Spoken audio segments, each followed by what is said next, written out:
O assunto de hoje refere-se à independência dos Estados Unidos. Ela também é conhecida como Revolução Americana, certo?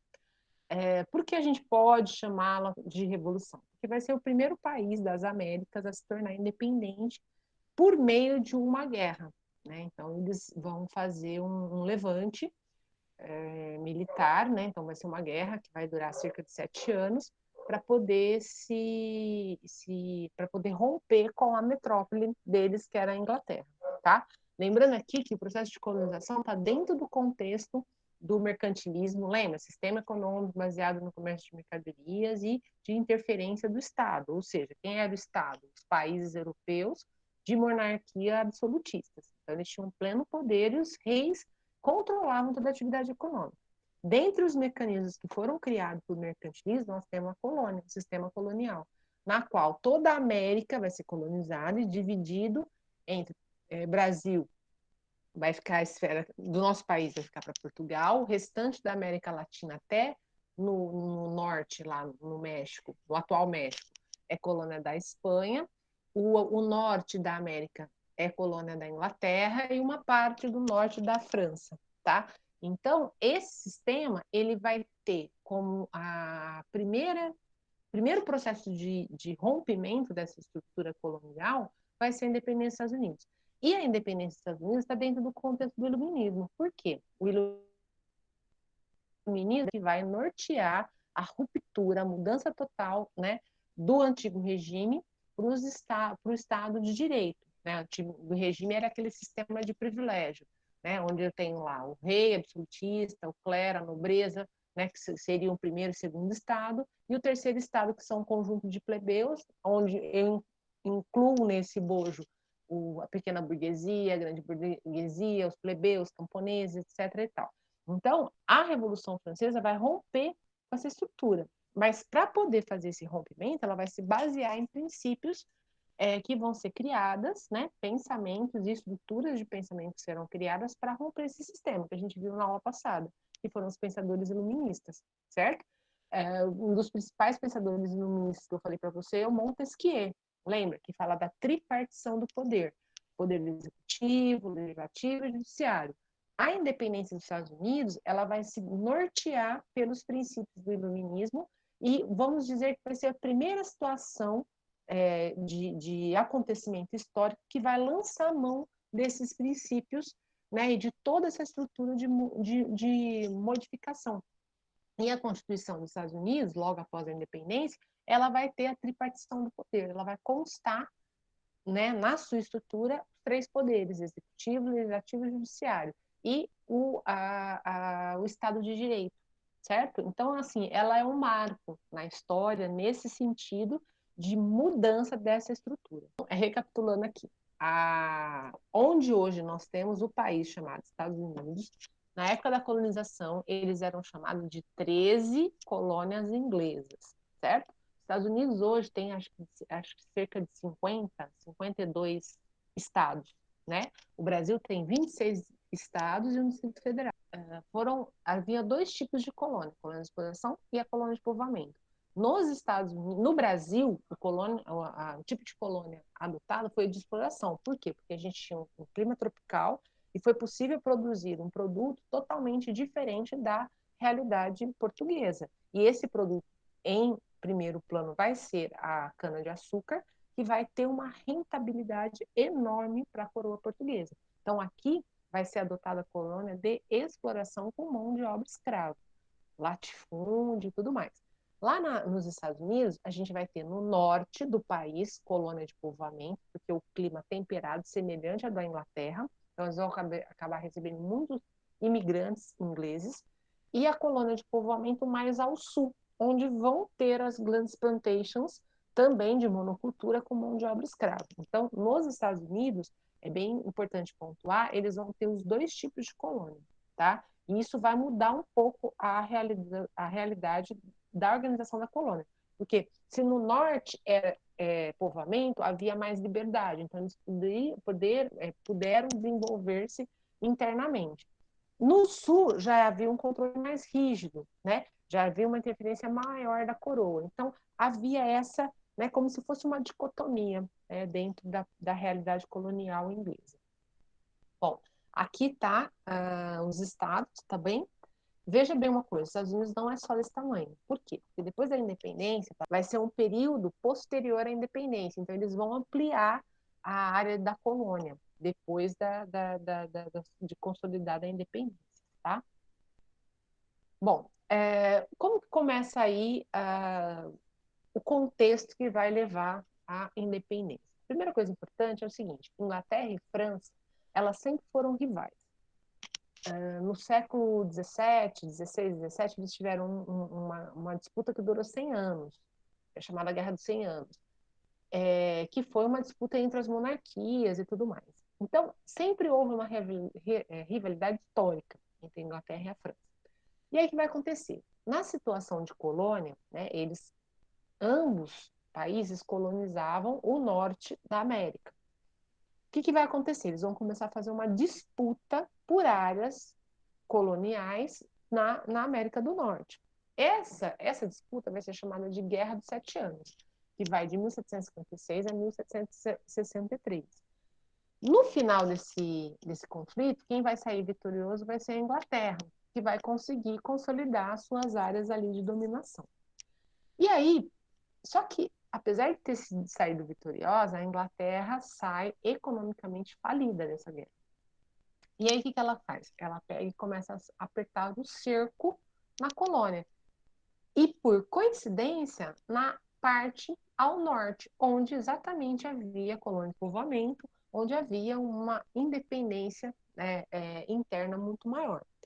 Então, quando eles fazem isso, né, começam a apertar o cerco na área colonizada ao norte, que era de povoamento, vai começar a aparecer vários movimentos de manifestação contra essa dominação. Porque até então, aonde era um impacto mais rígido era no sul, não no norte. No entanto, a Inglaterra ela estava no momento crítico economicamente falando e ela precisava adquirir mais recursos. E aí ela pensou em apertar o cerco justamente da região onde ela não tinha um pacto colonial muito rígido. E aí, a gente pode dizer que esse movimento vai começar a colocar fogo na fogueira. E aí vai chegar um momento que vai acontecer um estopim e um movimento de independência, a guerra vai acontecer. Bom, dentre as coisas que a Inglaterra vai fazer para poder adquirir mais renda, no sentido de diminuir a sua crise econômica, em virtude da Guerra dos Sete Anos, ela vai fazer uma série de taxas e impostos, principalmente para a região norte, que serão a lei do chá, na onde o chá só poderia ser comprado ou comercializado pela Companhia Companhia das Índias Orientais, que era uma companhia de propriedade inglesa. Então, essa companhia teria o monopólio desse comércio do chá. Aí foi criada a lei do selo, que todos os produtos ou toda a documentação que circulasse na colônia tinha que ter esse selo. E para adquirir esse selo era cobrado uma taxa.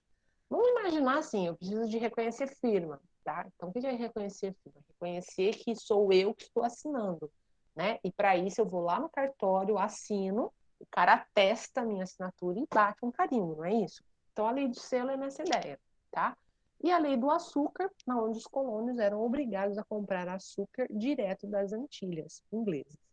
Bom, em função de todos esses impostos, que até então não existia, principalmente para a área norte, onde a colônia era de povoamento, não se esqueçam disso,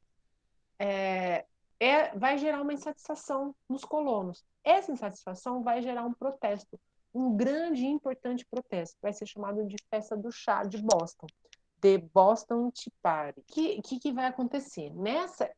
Esse protesto ocorreu justamente nesse contexto aí da insatisfação dos colonos em relação ao cerco que a Inglaterra começou a fazer, cobrando altas tarifas, né?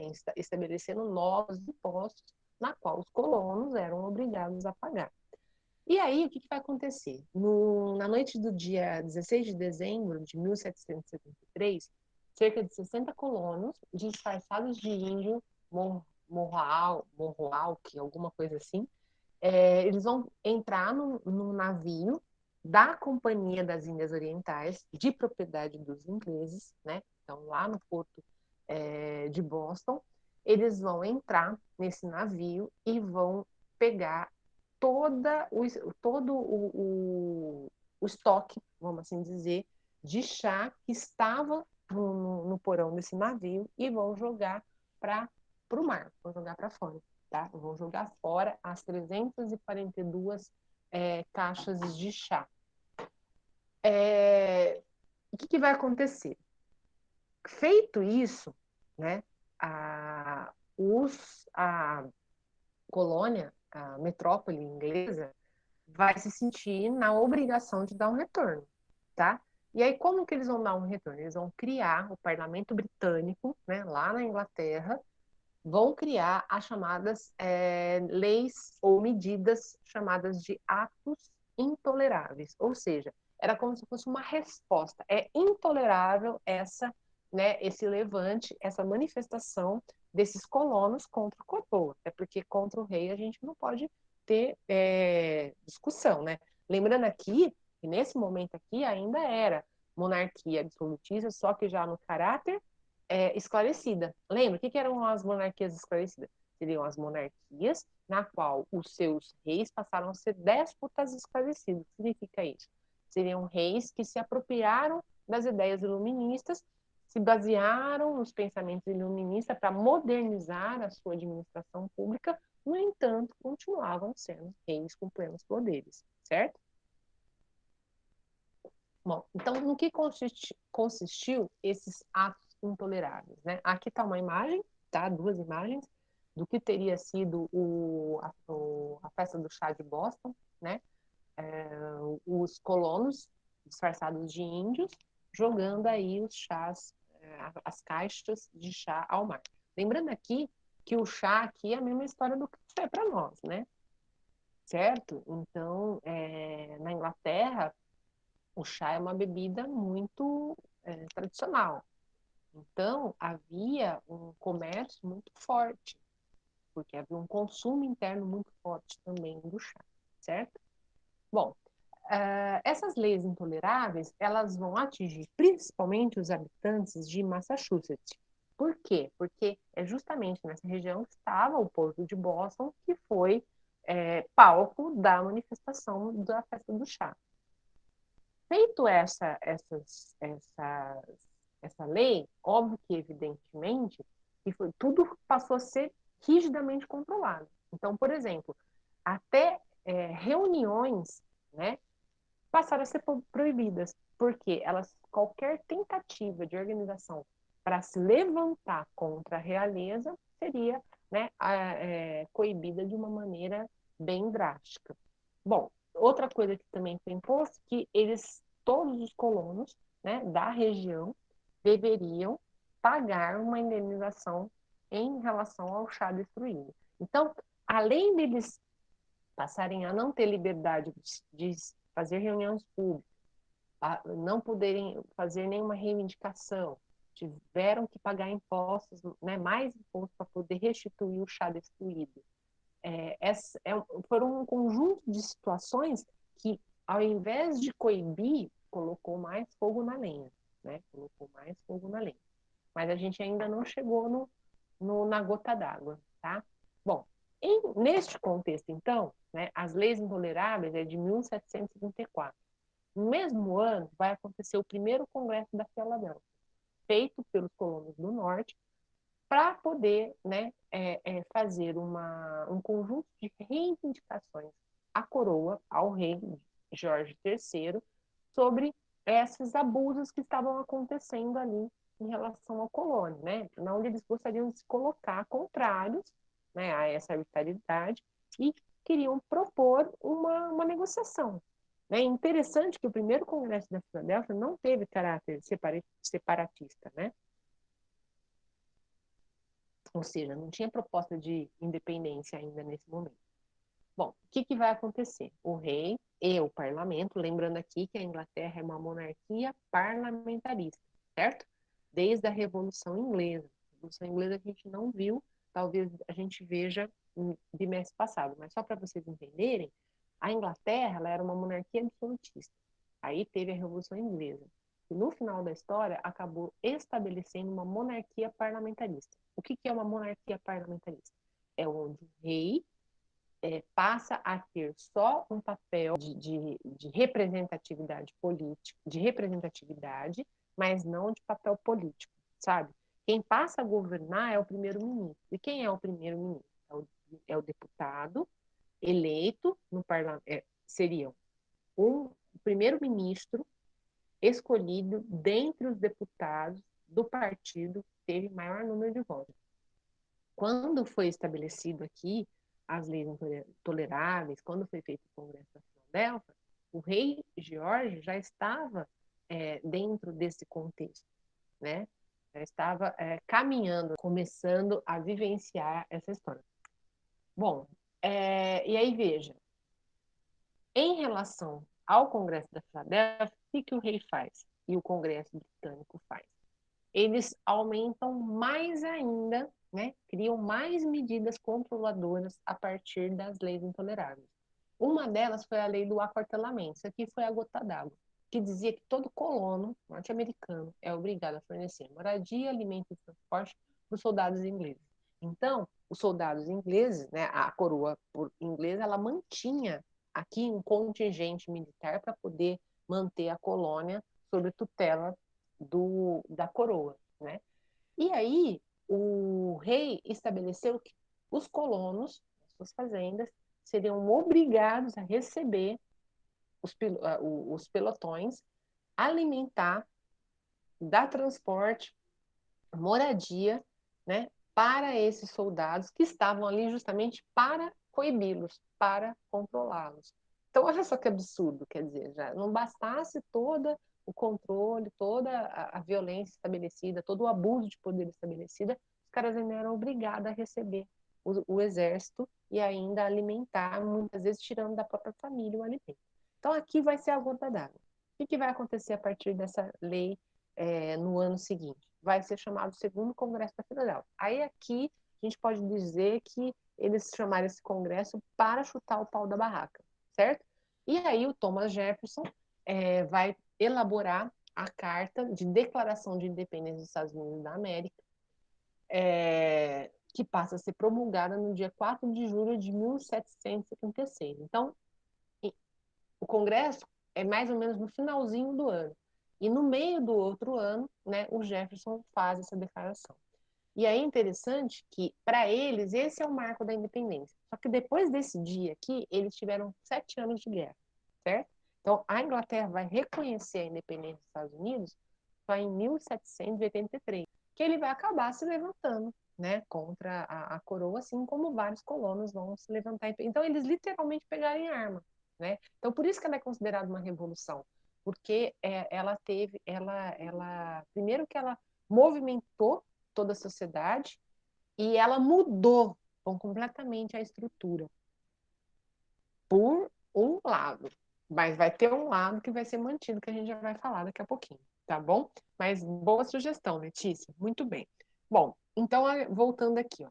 Então, para os estadunidenses, o dia da independência deles é o dia que o Thomas Jefferson vai redigir e publicar, né? Quer dizer, vai redigir, a carta foi redigida e publicada no dia 4 de julho de 76. É como se fosse para eles foi um momento marco, porque foi um momento em que eles se autodeclararam independentes.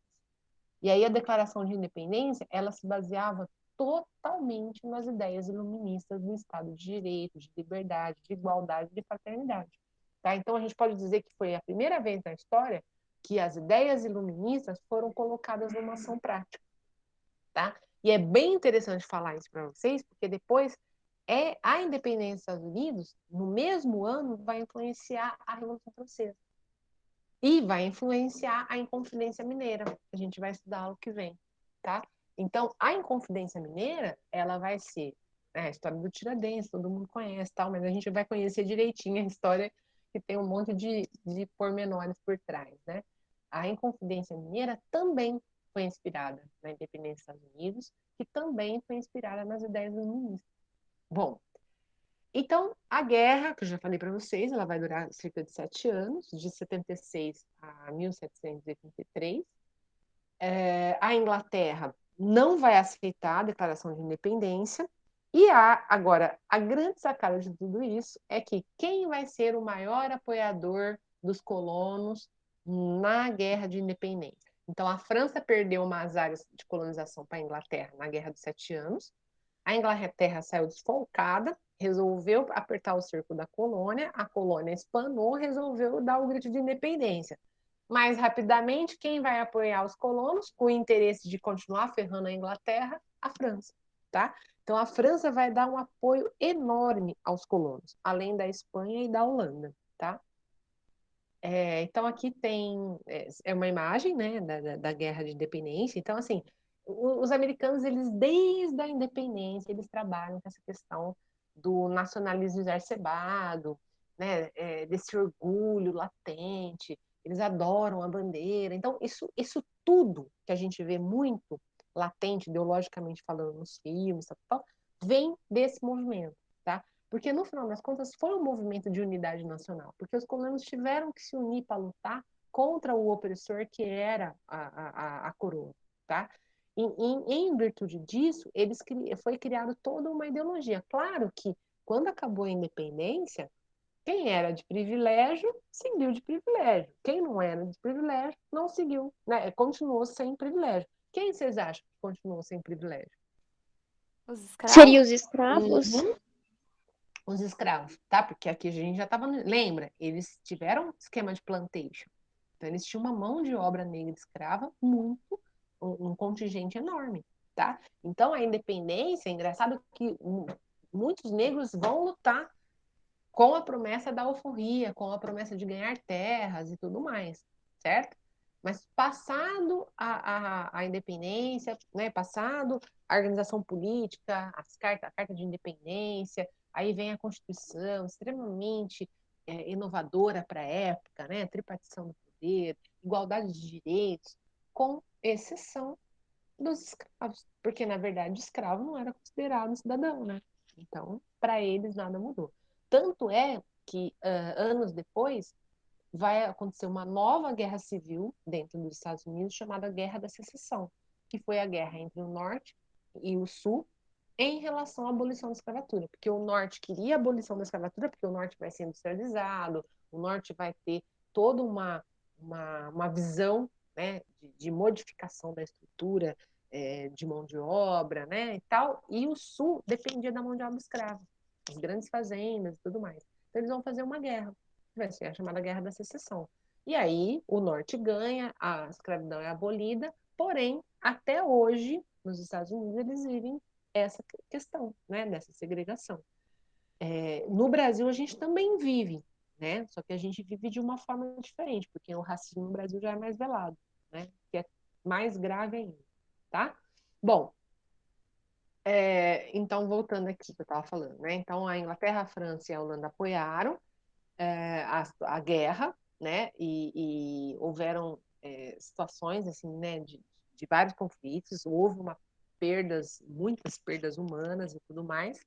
E qual vai ser o desfecho da guerra? Vai ser a derrota da Inglaterra na Batalha de Yorktown. A guerra durou quase 7 anos. A Inglaterra vai colocar todo o seu poder bélico ali para poder impedir a independência da colônia. As 13 colônias inglesas vão ter a ajuda da França, porque estrategicamente para a França era interessante que a Inglaterra perdesse aquela região, para a Inglaterra se enfraquecer na região, para a França poder ganhar dividendos com isso, certo?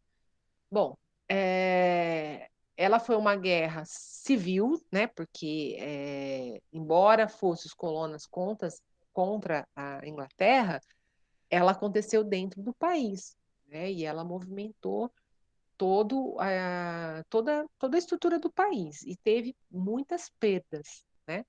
Bom, a guerra ela tem o seu desfecho com a Batalha de Yorktown, que é considerada a derrota. Essa batalha foi uma das maiores. E ao final dessa batalha, a Inglaterra, né, as tropas britânicas se rendem. Só que, apesar disso, depois de 2 anos só, que a Inglaterra reconhece a independência dos Estados Unidos no Tratado de Paris, olha lá, sobre intermediação da França, tá? Bom, as consequências dessa guerra. As consequências dela é que é considerada a Revolução Americana, porque vai ser a primeira revolução no sentido de ruptura. Então, ela vai acontecer uma ruptura do sistema colonial nas 13 colônias inglesas, elas vão deixar de ser colônia, por isso ela é considerada uma revolução, e ela vai inspirar outros movimentos importantes, como eu já expliquei para vocês, a Revolução Francesa e vários processos de independência no Brasil, na América, né? E no caso do Brasil, um movimento muito importante é a Inconfidência Mineira, que a gente vai ver semana que vem, tá bom? Bom, foi o que eu falei para vocês. A independência dos Estados Unidos, ela vai ser a primeira vez que ela coloca em prática, né, as ideias iluministas dentro do movimento de ruptura social. E ela estabelece os 3 poderes, lembra? Poder executivo, legislativo e judiciário, e estabelece liberdade individual e igualdade social. Por que eu coloquei umas interrogações aqui no igualdade social? Que igualdade social para todos que não fossem escravos, né? Porque assim, claro que havia uma classe de privilégio, né? Quer dizer, a elite, né? A burguesia sempre vai levar as melhores, né? Mas de qualquer modo, eles estabeleceram uma economia de mercado liberal. As pessoas podiam ter liberdade, né? E houve um crescimento muito grande depois disso, né? Vai ter toda uma política fomentada para o desenvolvimento do país como um todo, né? E eles vão crescer muito. 40 anos depois, eles vão estabelecer uma outra doutrina, que é chamada doutrina Monroe, que eu já vou falar para vocês.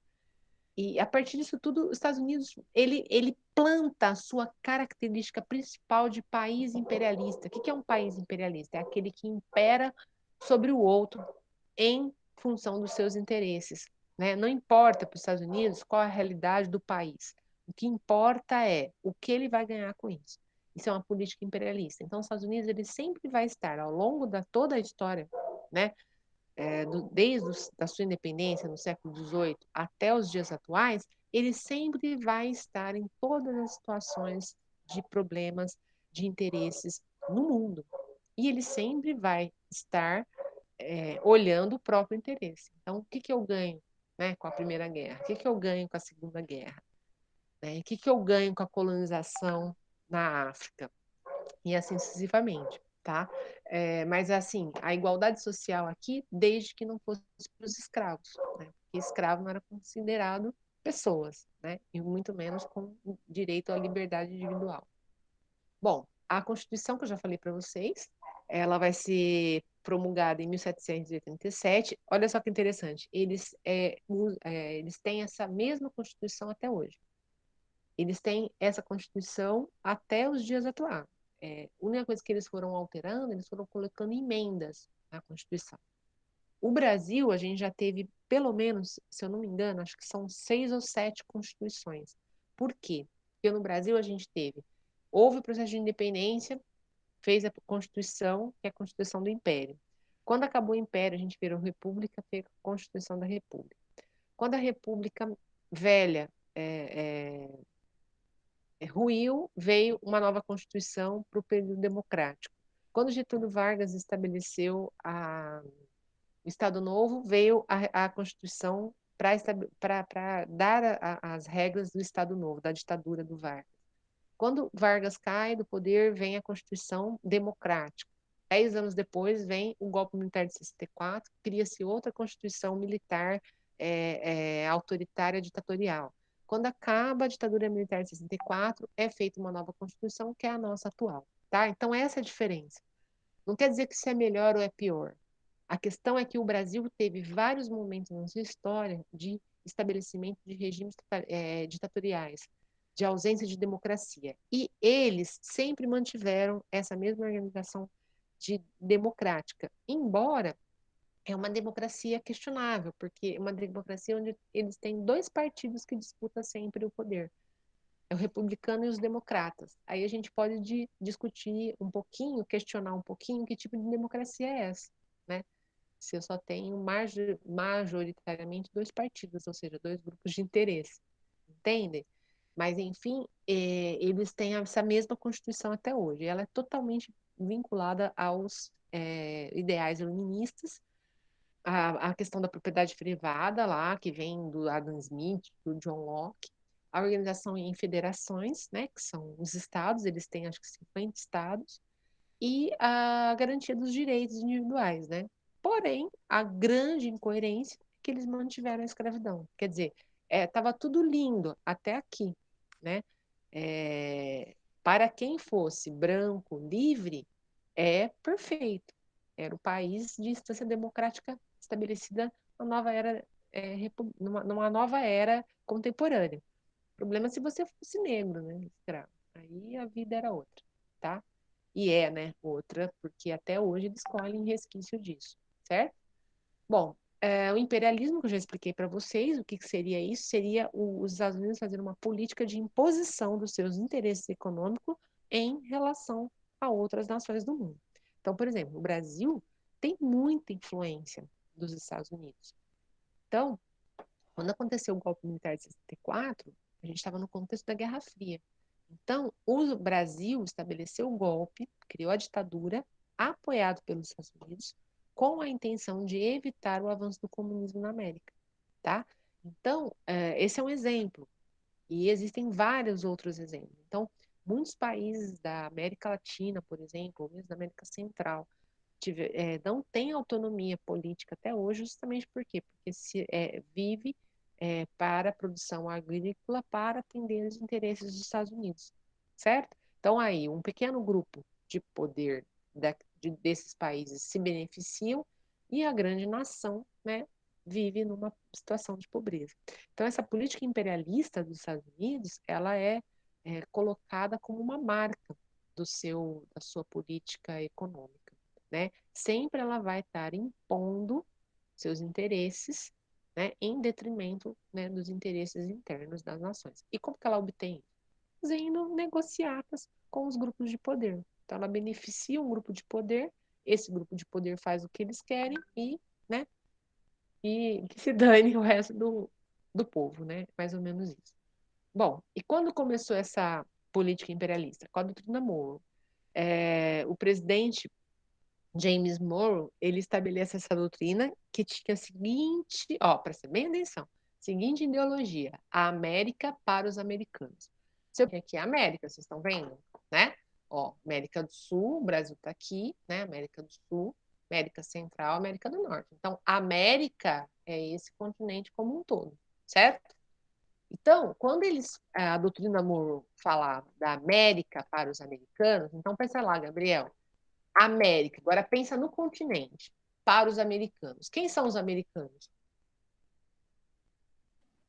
No caso, só eles, os americanos central, porque quando vai conversar com algum estadunidense sobre o Brasil, vira e fala: Nossa, Brasil não é da África? Isso, isso. Então, quer dizer, os americanos aqui é os estadunidenses.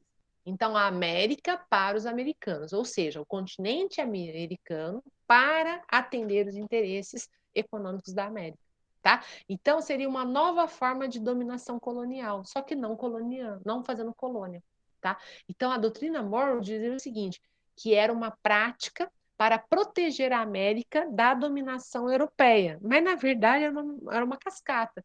Eles queriam, na verdade, tirar, sim, a dominação da Europa na América, para que eles, Estados Unidos, pudessem fazer esse papel agora, de agora em diante, conforme os seus interesses, tá? Então, a América para os americanos seria eu ler da seguinte maneira: o continente americano a serviço dos Estados Unidos.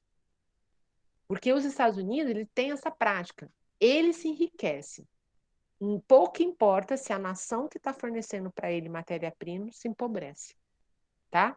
Então é essa política. Só para vocês terem uma ideia, essa política ela foi extremamente forte e ela vai adentrar o século XIX e o comecinho do século XX, tá? E aí depois eles mudam de roupa e aí vem o imperialismo propriamente dito, tá? Então Essa doutrina vai ser o primeiro momento da história que os Estados Unidos vai se reivindicar como o direito de intervir, né, no continente conforme seus interesses. E ele continua fazendo isso até hoje. Por que eles fazem isso? Porque eles são uma nação forte economicamente, realmente. Né? Eles têm influência no mundo econômico muito forte. Né? As grandes multinacionais, McDonald's, Coca-Cola, só para a gente falar as que a gente mais conhece, é tudo estadunidense. Só que fora isso, eles têm essa questão, né? Ninguém mais cresce, só a gente. Então, hoje, os Estados Unidos divide o mundo com mais 7 grandes potências, né? Que é o G7, né? Inglaterra, França, Rússia, Japão, tal. Mas no fundo eles acham que eles são a única nação, né? Então você vê, por que eu estou falando tudo isso? Para vocês entenderem que quando eles fizeram o processo de independência, eles já começaram a pensar dessa maneira. Quem é a Inglaterra para vir aqui impor para a gente essas regras, sendo que agora a gente já pode andar com as próprias pernas? E aí eles fazem um processo de independência e saem vitoriosos. A partir desse momento, o ego deles foi inflado. E aí a gente chama isso de ideologia. E essa ideologia dos Estados Unidos como uma grande potência dominante do mundo, um modelo a se seguir e tal, é vista nos filmes, é vista no estilo de vida, né? O American Way of Life, o modo americano de viver, e assim sucessivamente, é tudo muito ideológico. Tá? Mas, enfim, é essa ideologia que eles vendem, tá? E ela começa no contexto da independência deles, 40 anos depois, com a doutrina Monroe, tá? Aqui eu deixei para vocês 2 sites muito bacanas que fala aí da história da independência, tem um resuminho muito bacana sobre essa questão do imperialismo norte-americano, é bem bacaninha, tá? Depois, quem quiser aprofundar, quiser dar uma olhadinha, essas 2 dicas aqui tá legal. Como depois eu disponibilizo o slide para vocês no Google Sala, vocês podem entrar para dar uma olhadinha,